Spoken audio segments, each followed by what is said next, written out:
Welcome to The Explainer. In the world of mortgage lending, treating people fairly isn't just a nice idea, it's the law. Today, we're going to break down a huge piece of that law, one you've absolutely got to know inside and out for your MLO exam, the Equal Credit Opportunity Act. So let's just cut right to the chase with one simple question.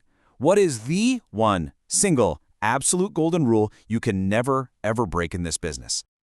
And the answer, well, it sounds pretty simple, right?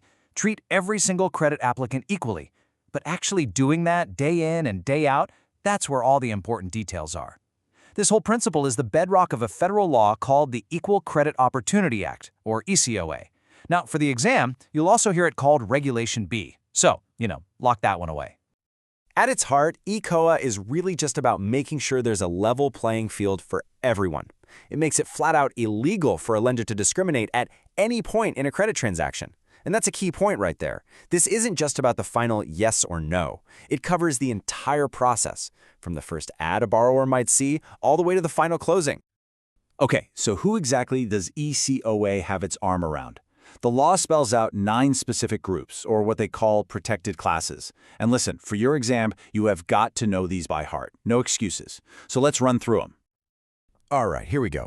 ECOA says you can't discriminate based on race, color, religion, national origin, sex, marital status, and age. Though there's a little asterisk there, right? The applicant has to be old enough to legally sign a contract. Now really lean in for these last two, because these are the ones that trip people up on the test.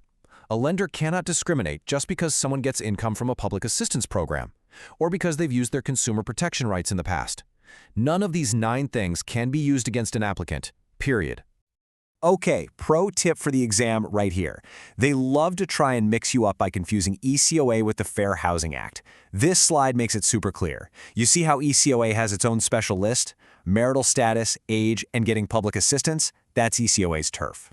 But the Fair Housing Act, it adds protections for handicap and familial status, which means, you can't deny a loan to a family just because they have kids. Knowing which law covers which group is absolutely crucial. I bet money you'll see a question on this. So now that we know who's protected, let's see how this all plays out in the real world. We're going to walk through the loan process together, step by step, starting right at square one, taking the application. So what does discriminate actually mean according to this law? It's way broader than you might think.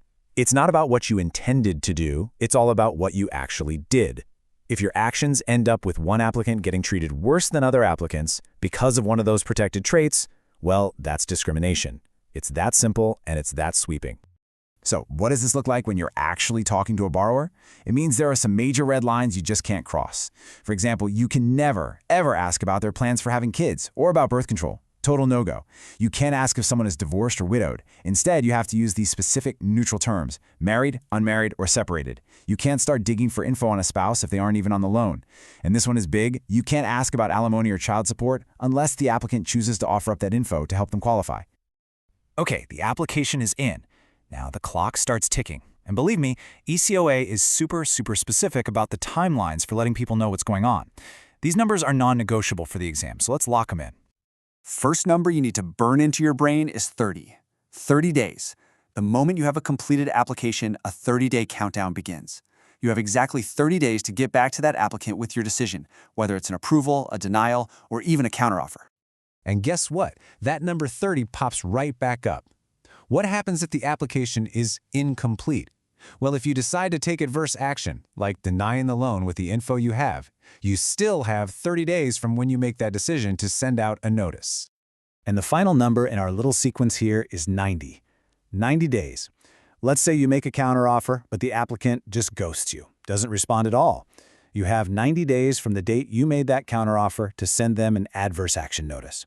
So just drill it in: 30, 30, and 90. Now, if you do have to deny a loan, you can't just send a note that says, "Sorry, no." The adverse action notice has to be very specific.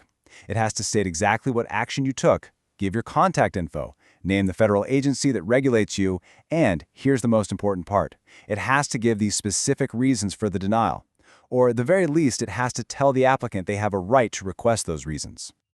All right, let's move on to our last stage: property valuations. ECOA also has rules to make sure applicants get to see the documents used to value their property, like the appraisal report. Yep, the ECO evaluations rule has its own special timeline. First, within 3 business days of getting an application, you have to let the borrower know they have a right to receive a copy of any appraisal. Then, as soon as that appraisal is finished, you have to provide them a copy promptly. And then there's a final, hard deadline. They must get that copy at least 3 business days before closing. This way they have time to actually review it before signing on the dotted line. You know, when you look at all of this, the questions you can't ask, the timelines you have to meet, the notices you have to send, it can all feel like a lot to remember. But it all comes back to this one powerful idea. Every single one of these rules is designed to prevent one thing: treating an applicant less favorably than other applicants. That's it. That's the heart and soul of ECOA. And that brings us to a final thought.